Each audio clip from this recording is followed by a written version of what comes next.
Will we ever be able to watch Stranger Things: The First Shadow on Netflix? Maybe not, but this'll do for now.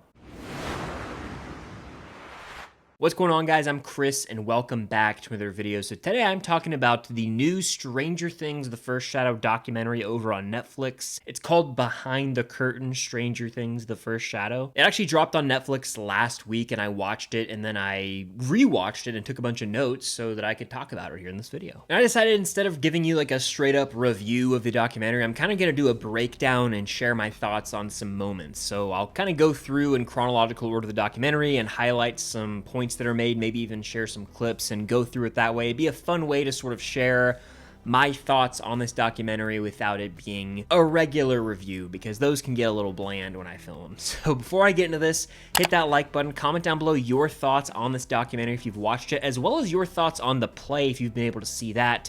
Of course, subscribe to that notification bell to help reach my goal of 150,000 subscribers here on the channel. It would mean a lot. And be on the lookout for more videos coming very soon. So full disclosure, I have not seen Stranger Things: The First Shadow in person. It's now on Broadway in New York City, and I would be lying if I said this documentary didn't tempt me to go online and look at tickets, and I may try and get up there this year to New York City and watch this in person. Like, it's time. I need to. It's just, I gotta make it happen. And so I'm considering it strongly. I'll keep you guys updated on if I end up going and seeing it in person or not.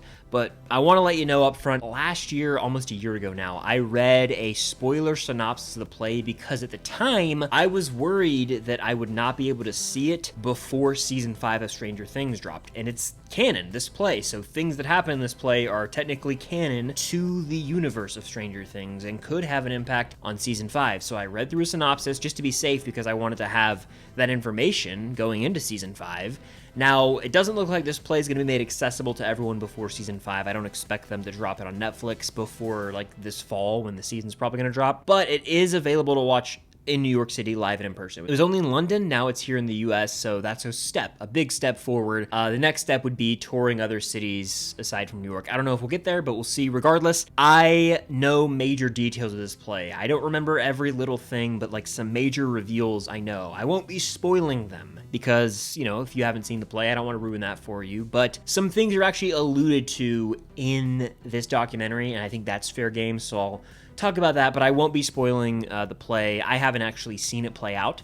I just know of things that happen. So yeah, let's just dive into this doc Behind the Curtain. Should be a fun one. So the documentary actually opens on opening night of the play over on West End in London on December 14th, 2023. We're seeing, you know, the show premiere being set up. The cast is getting ready. They hit us with this really sick title card that reminded me of the end of Stranger Things season 2, like that final shot. And then we get a 7 months earlier. So essentially this documentary sets the stage. Opening night's gonna be hectic. Let's see how we got here. The first meeting for the First Shadow then commences. We see Sonia Friedman and Stephen Daldry with the Duffer Brothers on a Zoom call. And it was interesting because the Duffers mentioned that like not long after season 1 dropped, which was back in July of 2016, there were talks of a stage play, and Stephen Daldry was showing interest, and apparently the Duffers were like, oh, someone wants to do a musical about Stranger Things. Why initially we were like, oh, Stephen's gonna, you know, it's like gonna be a musical of like season 1. Stephen's like, no, you morons, this is gonna be a new story. And then they realized, oh, no, they want to tell an entirely new story. I thought that was real interesting, because could you imagine if we got a Stranger Things musical? I guarantee you we'll get that eventually, like within the next 10 to 15 years, it'll happen. And it won't be canon, it'll be sort of like a goofy thing. It could be what Wicked is to the Wizard of Oz for Stranger Things. I'd be there day one. But the play is actually written by Kate Treefry, who's been in the writer's room for a hot minute for Stranger Things. And if you don't know, The First Shadow is a prequel play that's set in 1959 in Hawkins, Indiana. Young Henry Creel is the main focus of this story, but you've also got Bob Newby, Hopper, Joyce, new character with Patty Newby, Bob's sister. So there's a lot going on in Hawkins back in 1959, and it really focuses on Henry Creel, and from what I've heard, the play sort of humanizes him in a way, allows the audience to maybe understand him as a character a little bit more, and we kind of see a tragic backstory for this character more than has been elaborated on the show. Now, I kind of was envisioning the Anakin Skywalker tragedy when I was reading the synopsis, and from what I've seen, you know, in this documentary and heard, so there are some parallels there, I believe. But yeah, it's, you know, a kid who is corrupted. And we obviously know he ends up becoming Vecna, which Vecna is the main big baddie of Stranger Things, and this play gives us a bit more depth to his character that the show hasn't fully provided yet. The Duffer Brothers are actually in this documentary a decent amount, and there's one moment where they're talking about how there are some not so subtle hints as to what's to come in season 5. Having read the synopsis of the play, I think I have a feeling about what they're on about, and it could very well tie into the origins of the Upside Down, but also Vecna, Eleven, Brenner, that whole connection. So the different sections of this documentary are the workshop, which begins 28 weeks out. This is when they're working out like stage language of the show. It was fascinating to see Stephen Daldry at work. They call him, a master for a reason, seeing his mind at work, visualizing the script into the play. It was pretty cool to see. Then you've got rehearsals, tech rehearsals, which is like where everything comes together and they move into the theater. And then you get to previews, which is where the public joins, and there's actually an understanding that this is all a work in progress. Then the final step, obviously, is the show opening and reviews start to come in. What was interesting with The First Shadow, I'll talk about this more later, is that as you come to find out over the documentary, as they're constantly making changes, the previews ended up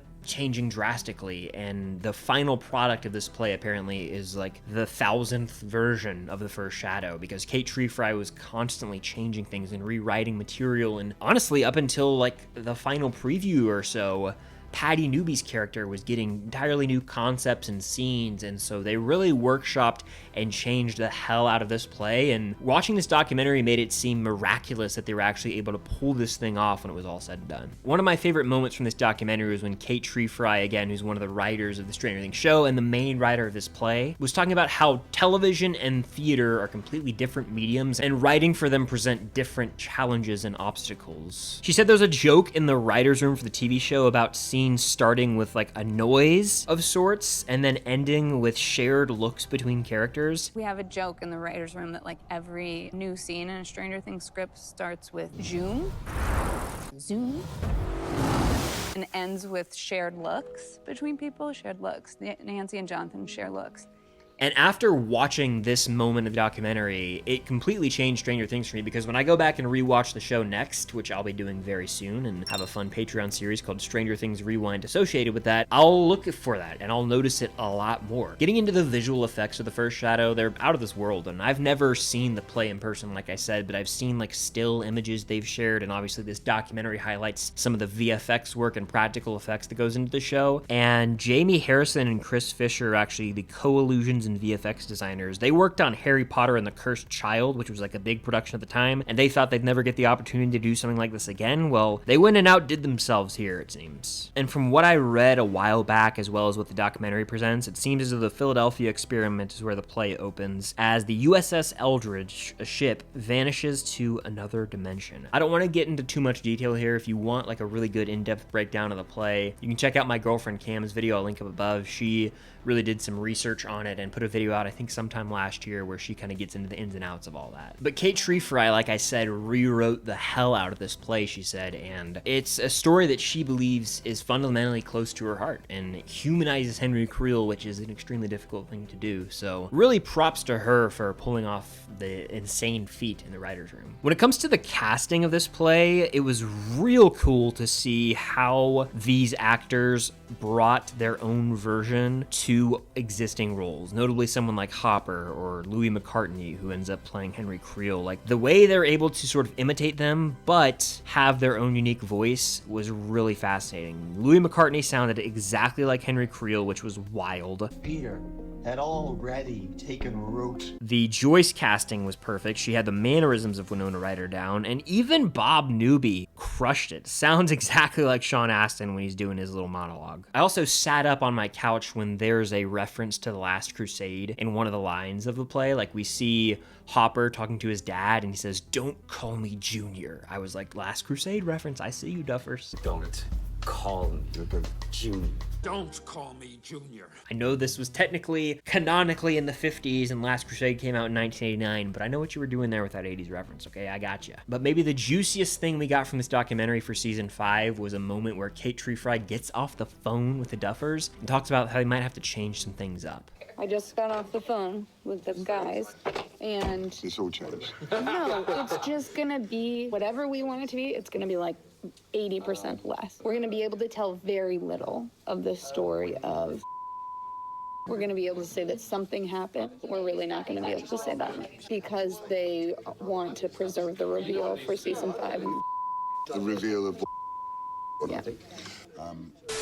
My guess here is this is probably referring to the origins of the Upside Down, but it could also, again, tie into a connection between Vecna and Eleven or Brenner. But this has me thinking that the play is a lot more canon to the show than we ever thought, and there was a lot of thought put into the fact that this play will coincide with events in the show. Or even in season 5, they could film moments from the first shadow and have them present in the show itself. I don't know if they want to go that far, though. There's also a moment where the Duffers showed up and the cast did a full run through in front of them, and it's safe to say the pressure was on, but the Duffers actually had some notes, and seeing their minds at work in real time was fascinating. You could see sort of the repertoire, if you will, between Kate and the Duffer brothers. The only thing I don't like about it is that you kind of took Kate away from us.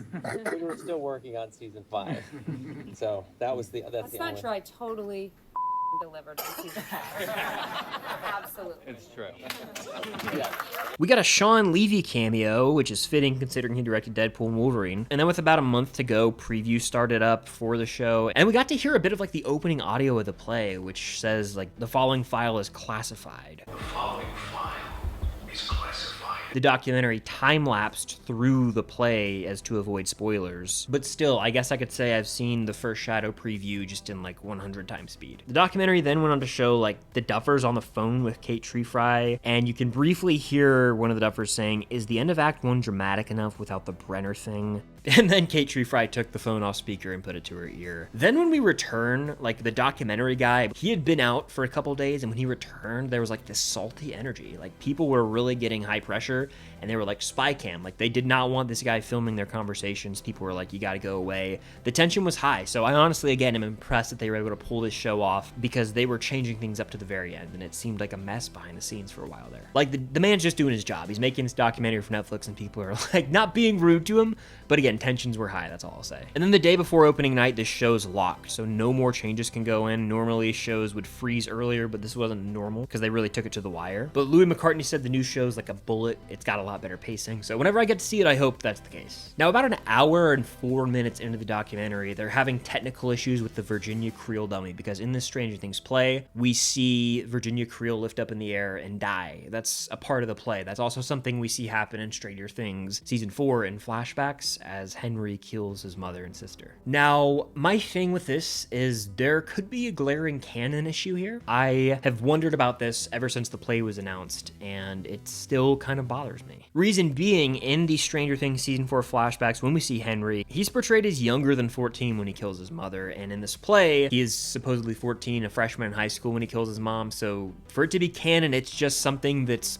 irked me a little bit. I haven't seen the play, so maybe I need to see the play to like get the full context of it. There could be some continuity errors. Again, things like this happen all the time. It's not the end of the world. I mean, look, the Eddie Munson missing flyer had his age of 17 when he was older than that. So this happens in Stranger Things before. It's not the end of the world. It's just like, I wish they had everything lined up perfectly. Then we reach premiere night, and the Duffers are there to watch, obviously. You've also got some other popular Stranger Things actors there, like Matthew Modine, David Harbour. At a certain point, we see the cast watching the play live from like backstage in this pristine camera angle, and to me this is showing that there's like 100% a recording of the original stage play out there, because they've had cameras filming this documentary, they had cameras recording it live so that the crew backstage could watch along. There's got to be a copy somewhere at Netflix HQ of this play in its highest quality, much like how they filmed Hamilton with the original cast that dropped on Disney Plus back in 2020. We see the play begin though, and chapter 1, the girl from nowhere, pops up. I think it's really dope how this stage play is incorporating elements of Stranger Things. I believe they play, the Stranger Things intro music, and it says Stranger Things: The First Shadow. You got chapters. It's Stranger Things on stage. It feels like we're watching episodes of the show play out on the stage, and that's special. It's unlike any other popular play out there right now, and I commend them for pulling this off. So they end up crushing on an opening night, which feels miraculous by the time you watch the full documentary. You're like, this just seemed like impossible, but they pulled off the impossible. And as the cast take the stage for final bows, you can actually hear the orchestral Stranger Things theme from the season 4 finale. I had chills. That's one of my favorite pieces of music from the show. The Duffers say that it was electric. Electric. It was electric. Winona Ryder actually sent flowers to the actress who plays Joyce. David Harbour met the Hopper actor and gave him the original hat from Chief Jim Hopper season 1. Matthew Modine met the Brenner actor. And if it wasn't cool enough already, the play ended up getting 5 stars from major review outlets. It went on to win the Olivier Award for Best New Entertainment. And of course, the show is now on Broadway, New York City. So yeah, the documentary was a fascinating look into the grueling process of bringing a script to life on the stage. They crushed it. There was so much attention to detail here. The casting was awesome. The rewrites were endless, but they ended up pulling it off without a hitch. The play became a phenomenon. It's Stranger Things, so duh, but it ended up crushing it at West End. It's now here in the US on Broadway, running all year, I believe into next year even. So you bet this documentary on the play has sold me on looking into tickets and making a trip out of it to go up there and watch The First Shadow. But again, this play looks unlike anything I've ever seen. It feels like you're watching Stranger Things on a stage, which is the intention, and they crushed it. I can't wait to eventually see this in its entirety one day and be able to make a video about it, because it'll be a really cool experience to be able to see The First Shadow play. But this documentary, kudos to them. Hats off, if you will. Ignore my hat hair. I mean, I implore you guys to go watch this. It's on Netflix. It's about an hour and 25 minutes. And it's riveting stuff. It really will have you anxious that they're not going to be able to pull this thing off once it's all said and done. But yeah, that does it for my breakdown / thoughts on the documentary on Netflix, Behind the Curtain, Stranger Things, The First Shadow. Let me know your thoughts on this doc down below, as well as your thoughts on the play if you've been able to see it. And of course, hit that like button. Subscribe to that notification bell and be on the lookout for more videos coming very, very soon, including a fun series on Patreon. If you want extra bonus content, consider joining the Patreon community link down below. Thank you guys, as always, for watching. And until next time, I'll see you on the other side of the Upside Down.